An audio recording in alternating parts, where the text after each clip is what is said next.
everybody. We are back for chapter 18 of Finding Langston. So the last chapter, in my opinion, I think was a really important one because Langston and his dad sat down and had like a real talk. And like Langston even read his dad some poetry and told him about the library, and his dad didn't seem thrilled about the library, but at least like he didn't get really that mad. I thought that dad was going to be really upset, but it doesn't seem like he was that bothered by it, I guess. Langston told him he doesn't have any friends. It was just like the talk that like Langston needed. So I really liked that chapter. So we are back for 18. Here we go. I woke this morning to the wind whipping against the window, so I shoved Daddy's old gloves into my jacket pocket before I head to school. I'm surprised how fast I got used to the cold, even though the wind makes me hunch up my shoulders and walk fast. Relatable. Both me and Lyman got detention after school today, so I'm going to have to wait to go to the library. Not that I'm in a rush to tell Miss Cook I destroyed a book. I hope she don't take my library card away. If I think too hard on it, I'm going to want to hurt Lyman all over again. So all the way to school, I think about Mama watching and Daddy's man-to-man talk and the Bible to get the mad thoughts out of my head. When I walk into the schoolyard, it's the first time since I started I don't hear the name Country Boy. That's good. Some of the boys in my class even smile at me. Takes me a while to realize I must have done what they've been wanting to do for a long while. Lyman's still gonna be Lyman, ain't no changing that. Just like I promised Daddy I would, I walk right up to him and say, "Sorry, Lyman." He nods his head and walks away with Errol. Clem is watching from the other side of the schoolyard. I'm still not sure what to make of Clem.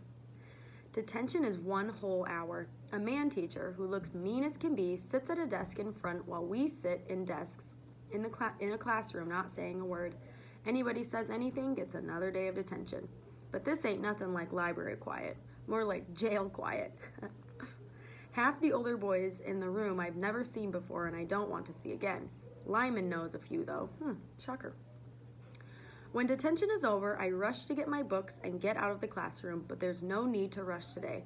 Lyman's not even looking at me. He's talking to some of the older boys, so I take my time walking down the stairs, through the schoolyard, and back to the apartment. I have some pennies in my pocket, so I stop at the corner store for some candy. The bell on the door jingles as I open it and close it behind me. All of this imagery, I'm gonna pause, is just great. This is like happy imagery for the first time. Normally it's like Langston's so sad about something, but he doesn't seem like that today. That's awesome. The bell on the door jingles as I open it and close it behind me. Inside it's dark and smells like cigarettes and mints.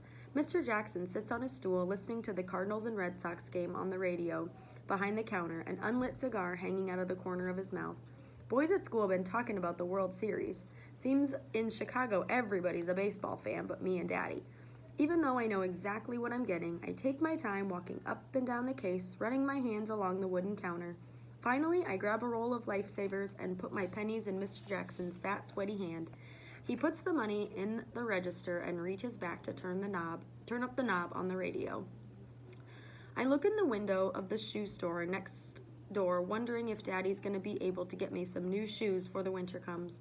Maybe even the boots they have in the window with shiny black leather and thick, strong laces. I've seen pictures of snow in my school books, and I don't think my shoes are going to hold up. I get nods from the men standing in a group in front of the barber shop. At the corner of 43rd Street, a newsboy holds out the paper, shouting the headline, "Lewis KO's Moriello in record time." Ooh, I don't know who those are wrestlers, but not sure who that is. "Can't no one beat the brown bomber," folks laugh as they pass, like Joe Louis is fighting for all us colored folks. I remember the first time I walked home from school. I was so scared I'd get lost. Sweat prickled under my arms.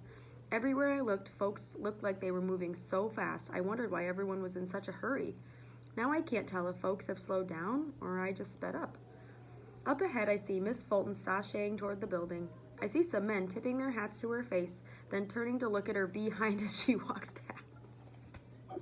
I feel like a child. I laugh every time they talk about Miss Fulton's behind. Jeez, I gotta stop. Sorry, guys. Miss Fulton keeps walking like she doesn't even notice, but I can tell she does. She sees me too and waves hello and waits for me at the stairs.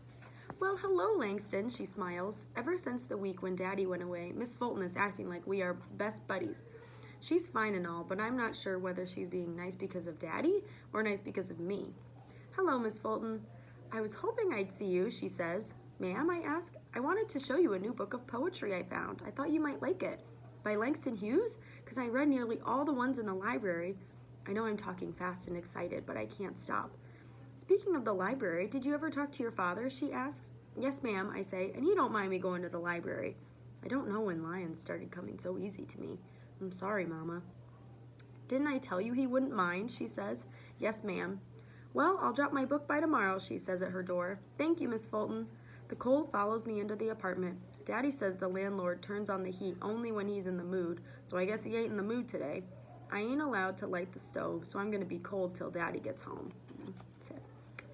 On my bed, I flip through the Weary Blues book and let my mind wander. In my daydream, I see Daddy seeing Mama for the first time reading a book under a tree, and I see Mama writing in her fancy letters the words of Langston Hughes, word by word, in a letter to Daddy. I picture Daddy trying to make sense of those pretty words.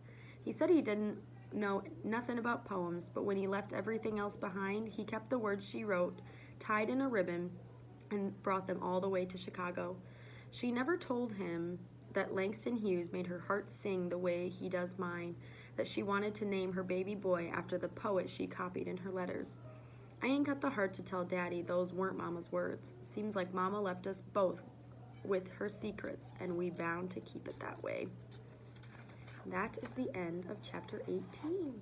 So, I think that was a really happy chapter. I don't know. I loved it. Maybe you guys disagree, but I liked it. All right. Have a great day, everybody. I will see you next time.